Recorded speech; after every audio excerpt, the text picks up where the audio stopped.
Hi, welcome to the Larson Health Podcast, where we bridge science, nutrition, and functional medicine to help you heal from the inside out.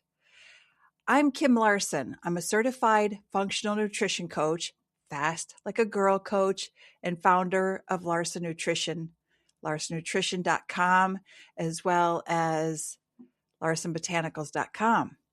Here we talk about real health transformation, how food, metabolism, hormones, and lifestyle work together to either move you forward or move you toward disease or toward a long-term resilience. So today's episode is going to be about peptides. And I want to start with a sentence that almost nobody says out loud in the wellness world. And that's why so many people end up confused. There is real scientific research on peptides. There is not equal quality research across all peptide categories. And most wellness conversations exaggerate certainly where the science is still emerging because peptides are not new. Your body is running on peptides right now. Peptides are short chains of amino acids, typically 2 to 50, and their main job is signaling. They're messengers. They tell cells what to do and when to do it. That's not an opinion. That's basic physiology. Insulin is a peptide hormone. Glucagon is a peptide. Many gut hormones that regulate appetite and satiety are peptides. Ghrelin and does my microphone keep moving? Ghrelin and leptin. So when someone says peptides are the future, I want you to hear this. Peptides are the present, and they're also the past. The difference now is that we've gotten better at isolating, synthesizing, and using peptides in different ways. And that's where things get complicated and where marketing runs ahead of science. So let's create some clarity around all this. There are 3 big peptide worlds that get lumped together under one word. It's 1, FDA-approved peptide drugs, 2, unapproved injectable wellness peptides and compounded peptides, and 3, food-derived bioactive peptides, the nutrition science side of it all. And those 3 worlds do not carry the same evidence quality, risk profile, or realistic expectations. I'm going to sneeze. Before I even touch outcomes like food noise or body composition, you need to understand one thing. In science, evidence comes in tiers, right? So mechanistic studies are first. That means cell culture or pathway research. That kind of study can tell you this molecule interacts with that receptor, or this pathway changes, but it does not prove real-world outcomes in humans. Animal studies come next. They're helpful for mechanism and early safety signals, but they're not a guarantee of human results. Then small human trials, often short-term, small sample sizes. This is doing this. And finally, large randomized controlled trials. The closest thing we have to high confidence. That's where you get consistent efficacy signals, dosing clarity, and adverse event monitoring. One reason peptides are so messy online is that many wellness peptide claims are essentially tier 1 and tier 2 science. Mechanisms and animal data being marketed like tier 4 certainty. And that's not how real evidence works. Now let's start with the area where science is strongest, peptide drugs. GLP-1 receptor agonists are peptide-based medications used for diabetes and obesity. If you've heard of semaglutide, liraglutide, or similar medications, this is that category. These drugs have large human randomized controlled trials showing improvements in A1C, weight, and cardiometabolic risk markers. They work by increasing glucose-independent insulin secretion, suppressing glucagon. Literally, my microphone keeps moving. I'm trying to figure out what's going on here. I think it's like backed up or something. Anyway, let's see. Okay, now it's fixed. So I'm sorry. Human randomized controlled trial showing improvements in A1C, weight, and cardiometabolic risk markers. They work by increasing glucose-dependent insulin secretion, suppressing glucagon, slowing the gastric emptying, and influencing appetite signaling in the brain. Those are well-characterized mechanisms, and the clinical outcomes are documented in large trials. That's tier 4 evidence, high confidence, but also these are medications, not supplements. They override physiology more directly, and they require medical supervision. Now, the second category, unapproved injectable peptides that are trending in wellness and longevity spaces. This is where you hear names like BPC 157, TB 500, CJC 1295, ipamorelin, AOD 9604, and more. Here's what's important to know. This category is not all fake, but it is not supported by the same kind of large, long-term human trial data as peptide drugs. And regulators have raised specific concerns. The FDA has page listing certain bulk drug substances used in compounding that may present significant safety risks, including concerns like immunogenicity risks, peptide-related impurities, and limited safety-related information for certain peptides. You can find it in the U.S. Food and Drug Administration. On top of that, mainstream medical reporting has been warning that injectable peptides sold as research chemicals are unregulated, potentially contaminated, or mislabeled, and often lack robust trials. So there's a full study in the Washington Post. It's called 2 Very Well Health plus 2. That doesn't mean people haven't had experiences. It means the evidence base is not strong enough to market certainty, and the supply chain risk is real. Now, the third category, and this is where your conversation can be, powerful without becoming hype, is food-derived bioactive peptides. This is the nutrition research side. These are peptides produced when food proteins are broken down by digestion, fermentation, or enzymatic hydrolysis, creating smaller peptide fragments that can have biological effects. I can tell you that I've been taking a make peptide that quiets the food noise, and it's been amazing. It's not an injectable. It's all natural, made with all natural ingredients. And this make peptide has been incredible for helping me quiet the food noise. I have had food noise throughout my whole life, but once you become post-menopause or past 50, men and women, there is a real problem with that food noise, and you're constantly eating and not giving your body a break by fasting. So this is where I want to talk about how that helps. So I've taken it this morning. I do not feel I started feeling a little hungry this morning for some reason, and I had eaten at 6:00 last night, which is kind of late for me. So I was curious, why am I feeling so hungry this morning? So anyway, I took my peptide and I have no food noise whatsoever. It's 10 o'clock Eastern or 10:10 Eastern. And I might eat around noon or I don't know, whenever I'm hungry.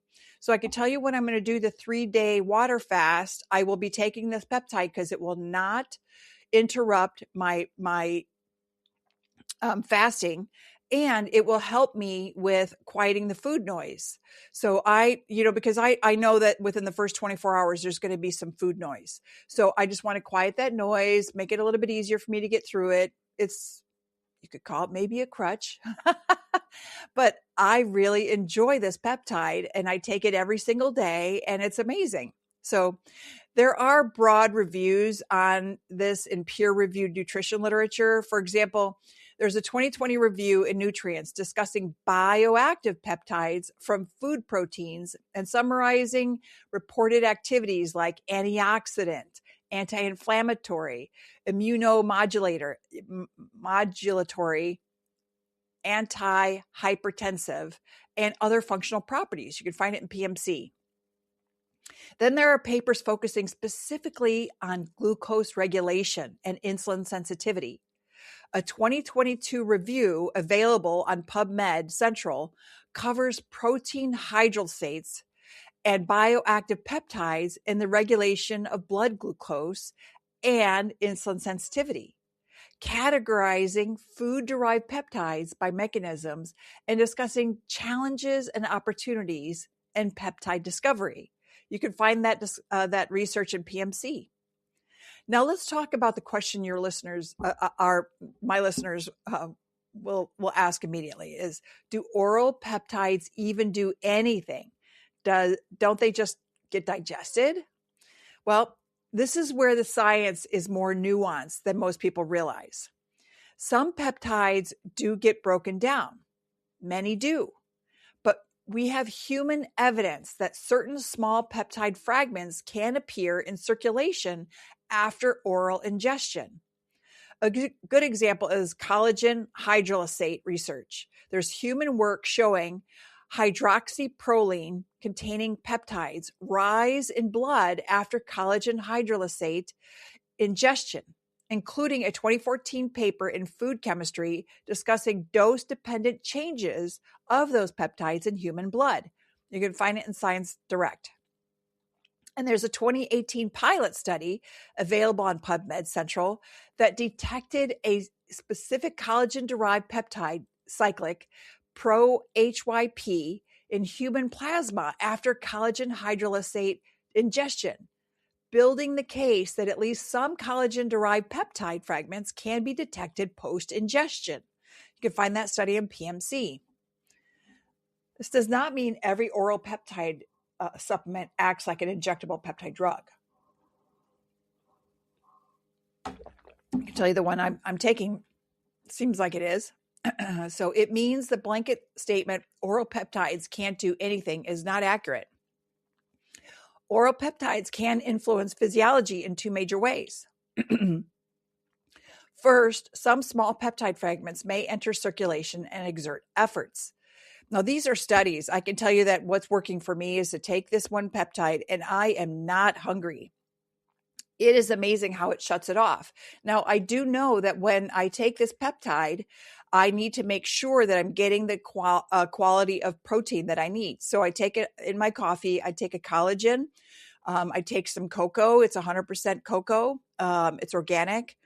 So it has no, and it's also third-party tested for lead.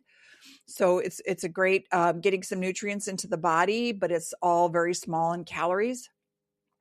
And then I will make sure when I eat my first meal, it will be vegetables and protein. So or berries. So usually what I have is I will have a plain Greek yogurt and I'll put in organic raspberries, blueberries, blackberries. I put in chia seeds. I'll put in some Shaklee 100% grass-fed whey protein. I'll put in some PB Fit organic peanut butter protein powder. I'll put in avocado, half an avocado. I'll put in, there's so many goodness things in there. And I am so stuffed after that. So I'm making sure that I'm getting my protein. I'm making sure I'm getting polyphenols from the berries. I'll make sure that I'm getting some healthy fat from the avocado. And I am full until about 3 or 4 o'clock. And then I have my dinner. I'll make sure that I have, maybe some chicken breast or chicken, pulled chicken out. I'll make some soup maybe with chicken in it and a bunch of vegetables in it. Or I'll have chicken and broccoli or green beans or spinach sauteed with some garlic and butter.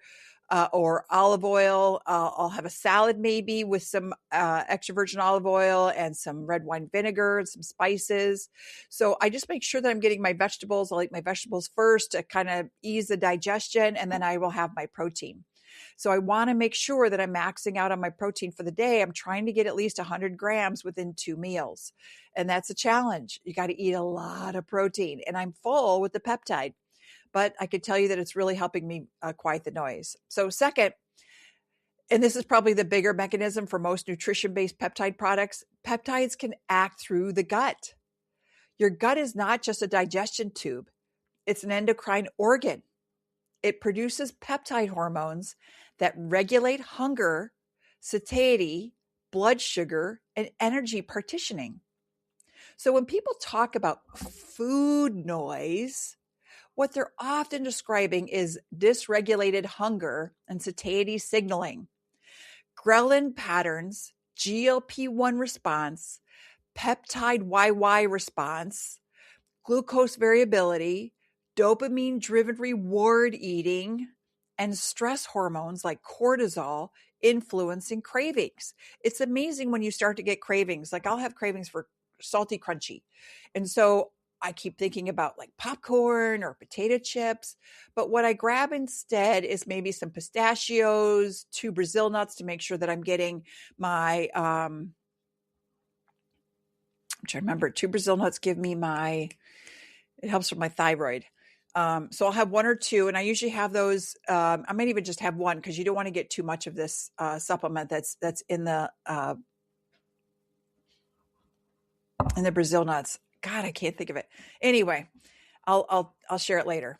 This is where your lived experience matters, and we just have to phrase it correctly. You said, what I do is my Make Lean quiets the food noise, and not just for me, but for many others. And that fit seems to change body composition in a short period. So I'm seeing less fat in about 3 weeks, which is amazing. So I'm seeing that my stomach has gone down because what I did was a mistake. Like on Halloween or right leading up to Halloween, I did a show for my my Larson Botanical products, and I did it at this women's event, and I had a big pot of candy, right? I had 1 of everything because they were on sale or whatever. And I thought for sure everybody would enjoy them, but 3 pieces were taken. So we gave as much away as we could, fill up in bags for the kids that live where we live. And then we still had candy left over. Well, I would just grab 1 or 2, maybe 3 or 4 each day, but every day until it was all gone. And what do you know? I put on 10 pounds. So it's amazing as we get older, how quickly we make those little changes in our diet, and bam, you put on the weight. It's just that easy. So you've got to make sure you're working out. You got to make sure that you're quieting the food noise. You got to make sure you're eating properly. So it really does help me that I'm using these peptides that are quieting the food noise. It's called lean. And then I take a fit that also helps burn the fat and helps burn the fat and maintain the muscle. It's just another peptide that I'm taking. So here's the science behind that all. First, personal experience is real.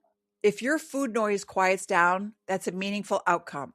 Second, in science, we don't jump immediately to this product caused this outcome unless we have controlled trials. We say this is an observed effect, and here are plausible mechanisms that may contribute. Third, we acknowledge that some factors could contribute at the same time, right? Hydration changes, electrolytes shift, improve sleep, reduce stress eating, altered caffeine timing, which I typically don't get caffeine. There's a little bit in the fit, but that's all I have for the day. Better adherence to protein, reducing snacking, better glucose stability, even expectancy effects. So none of that invalidates your experience or my experience.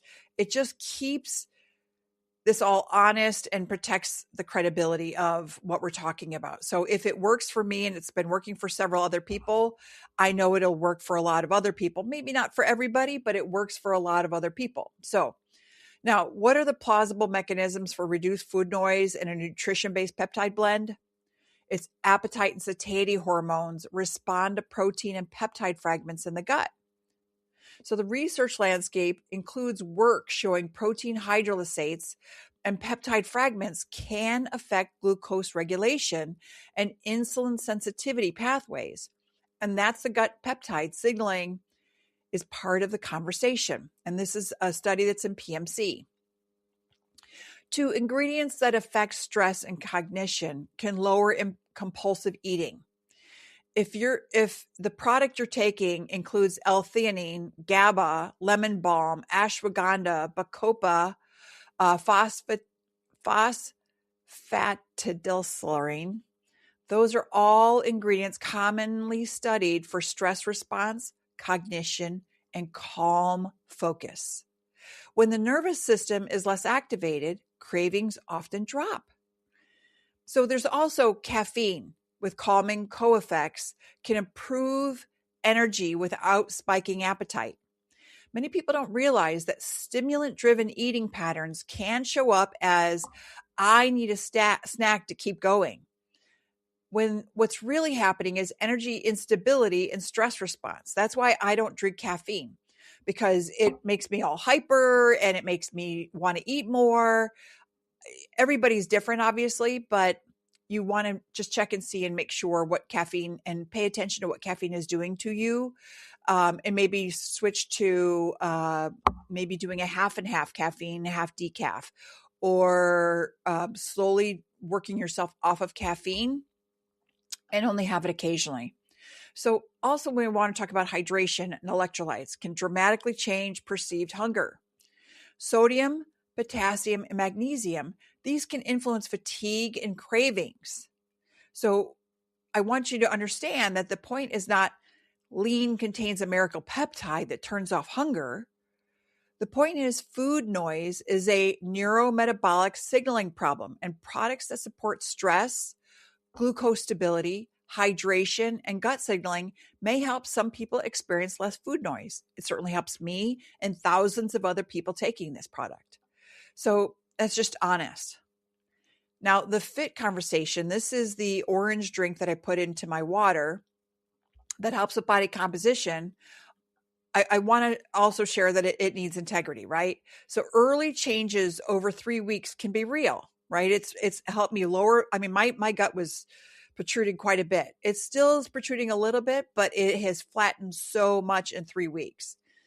But there's often a mix of factors to like reduced inflammation, less bloating, improved water balance, better workout recovery, better adherence, better protein utilization, better sleep, and yes, potentially improved energy partitioning, right? So do food-derived peptides have any plausible connection to metabolic and obesity pathways? There's review literature discussing the potential of food-derived bioactive peptides as functional foods or nutraceuticals to manage obesity and diabetes, including a 2023 review on PubMed Central that synthesizes this area. And there are also more recent reviews on food-derived bioactive peptides and their potential health benefits across conditions, including diabetes and hypertension. Though, as always, that doesn't mean every commercial blend has direct human trial evidence for each claimed outcome, and that's in PMC. So again, the honest stance is we have a scientific rationale for why nutrition-based bioactive peptides and protein hydrolysates might support metabolic pathways and signaling. We have stronger human outcome data for some peptide categories, like collagen-derived peptides and connective tissue outcomes. We have growing but uneven evidence across other food peptide categories. And we have far less high-quality, long-term human evidence for many injectable wellness peptides. And we say that out loud because trust matters. Now, I want to talk about the difference between supportive and therapeutic claims. Supportive claim, this may support satiety, energy, and recovery for some people, right? Therapeutic claim, this treats obesity or cures metabolic disease. In the supplement world, we all have to stay in supportive language. So not because we're trying to minimize the value or because that's the boundary of evidence and regulation. So now let's bring this all together in a way that gives you a framework that you can actually use. Here are the 3 questions I want you to think about anytime you hear the word peptide. What category is this peptide in? Is this a prescription drug with human RCTs? Is it an unapproved injectable wellness peptide with limited human data and potential purity risks? Is it a food-derived bioactive peptide product, maybe operating through nutrition and gut signaling? Question 2, what evidence tier is being used to market this? Are they citing mechanisms, animal work, small human trials, or large RCTs?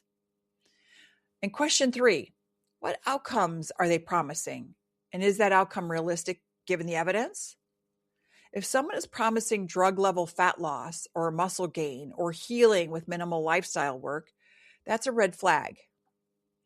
Now, I want to pause and address something that I think you'll appreciate. The reason peptides have become such a hot topic is because people are desperate for relief. They're tired, they're inflamed, they have food noise, they can't lose the weight, their joints hurt, their sleep is broken, their stress is high, their labs are trending in the wrong direction. I know because I was there. And I could tell you what I was eating. I was eating frozen pizza. Oh my God, I would add some extra pepperoni to the pizza. I'd buy whatever was at the grocery store in the frozen section. I would add pepperoni and some spices, and man, was that delicious. And then I would get the tub of cookie dough and I would make my little cookies and put it in the oven. The house smelled of cookies. Well, gained 45 pounds doing that. And I gained prediabetes, high blood pressure, high triglycerides, arthritis in my knee and in my neck. And I was like, what is going on? Why is this happening? Well, this was all during COVID. I couldn't go out and run because I was afraid. I was living on the 41st floor and I was, wanting to take an elevator with other people that I don't know if they've got COVID, right? We could all wear masks and everything, but we didn't know the science. This was early on. So the stress was high and my labs were trending in the wrong direction. So peptides become the shiny object, but I could tell you that it was when I had started studying nutrition and studying functional nutrition that I learned how food makes a difference and healed my body. No longer have prediabetes or diabetes, no longer have high blood pressure, no longer have high triglycerides, and I don't have arthritis. So I was able to get rid of the inflammation. Arthritis is just inflammation of the joint. That's all arthritis is, inflammation of the joint. You get rid of the inflammatory foods and you help your arthritis. I used to have to take the stairs one at a time because I couldn't bend the one knee because I had arthritis in it. So when I figured all that out and I stopped eating the pizza and I stopped eating the cookies and I started eating chicken and broccoli or pork tenderloin and spinach sauteed, always cook your spinach because it has high oxalates. I don't know, Brussels sprouts that I would roast in the oven, whatever it was, but I was having vegetables and protein. I was having berries and yogurt. Then that almost is like a dessert. Now I would add the fiber of the chia seeds or flax seeds or something to make sure that I was getting the fiber that I need. You're also getting fiber from the berries. But by changing those items in my diet, I was able to get rid of all of the disease, get rid of the inflammation in my joints. And you can do it also. But the body doesn't run on shiny objects. It runs on fundamentals: blood sugar regulation, protein intake and muscle, sleep and circadian rhythm, nervous system downshifting, micronutrients, gut integrity and inflammation control and movement. So I started working out. Our gym that was downstairs started doing everything online. So I started working out in our second living room. I was making sure that I was getting the right foods. I was controlling the inflammation. I was getting movement. I was making sure that I was going to bed at the same time within a half hour every night. I was making sure I was getting up around the same time, which I'm an early riser anyway. So I have to get to bed early because I wake up so early that well, sometimes I can sleep in, which I love when I can sleep in, but I wake up so early that I have to get to bed early if I'm going to get a good night's sleep. And you got to watch your blood sugar regulation, right? You got to watch your gut integrity. So that's why I'm going to do this 3-day fast, water fast, because I've been getting a little bit of, my stomach or whatever from something that I ingest or something that I take, which tells me I probably have a leaky gut. Something tore my gut lining. I don't know what it was, but something that I ate out and it wasn't a good product for me. Unfortunately, as I got older, my body has become more sensitive to anything that is not of good quality. So I have a little bit of that. I'm going to do a 3-day fast. I hope you guys will join me. It is January 6th to January 9th. I'm going to go through all the process. Every day I've been doing a live on Facebook talking about what to have for your fast. So you're going to want to make sure that you have uh, electrolytes. There's Dr. Berg has some electrolytes. You can get it on Amazon. You can get LMNT. I use LMNT. I like LMNT probably the best. It does have a strong flavor. So I break it up between 2 bottles. So I have 1 packet between my 2 bottles. So, because it's really strong, but my husband has one of these and he puts the whole thing in. So everybody's different. Depends on what you want. So, but peptides, nutritional peptides especially, can be layered on top of that, right? So when you're eating well and then you put in nutritional peptides on top, they can support signaling. They can make the system work better. They can help adherence by making energy and cravings more manageable, but they don't replace the basics. We still have to watch our sleep. We still have to eat right. We still have to do anti-inflammatory foods. Now, we need a section on safety because I'm an ethical educator, and I'm going to say the quiet part out loud, right? Because injectable peptides sold outside of regulated medical channels can be risky. And the risks aren't just theoretical. They are concerns about contamination, mislabeling, dosing uncertainty, and the fact that many of these peptides are not FDA approved. You can find this in the Washington Post. And the FDA has explicitly described as safety concerns for certain peptide substances used in compounding, citing issues like immunogenicity risk and peptide-related impurities for certain peptides. You can find that at the U.S. Food and Drug Administration. And that matters because when you inject something, you bypass the gut. You bypass one of the body's main safety filters. So the standard should be higher, not lower. Now, as we come to near a close, I want to leave you with the most important takeaway of the entire episode. Peptides are messengers. The goal is not to overpower your body. The goal is to restore signaling so your body can regulate itself again. If a nutrition-based peptide product helps you feel calmer around food, which it helps me with the make, helps you feel more stable energy, which it does with the fit, helps you recover better, helps you feel like your appetite is less chaotic, that's meaningful. But it should be framed as this supports my physiology, not this is proven to do X for everyone. So I know that thousands of people it's helped, but it's not for everybody. Like there's a restore peptide that is to help with sleep. I don't have a problem sleeping, and it was actually causing problems for me to sleep. Now, for other people, it really helps them dive into deep sleep. But I could tell you that I already have, an hour and a half, hour 45 of deep sleep. I already have an hour and a half of light sleep. I already have an hour and a half of dreaming. I already have really good sleep. So it doesn't matter if you're trying to take something, but if you are struggling with sleep, there's a peptide to help you with sleep. And if someone is pushing certainty where the science is still emerging, you should be skeptical, not because science is bad, but because real science is humble.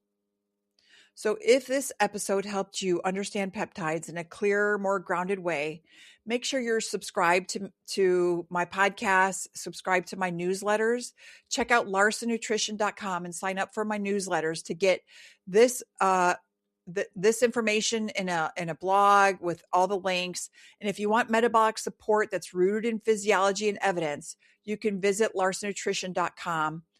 And you can listen to the Larson Health Podcast on Apple Podcasts and Spotify, on YouTube, LinkedIn, and Facebook. And if you want to learn more about our work, you can visit larsonnutrition.com. And I'll see you next time. Thank you.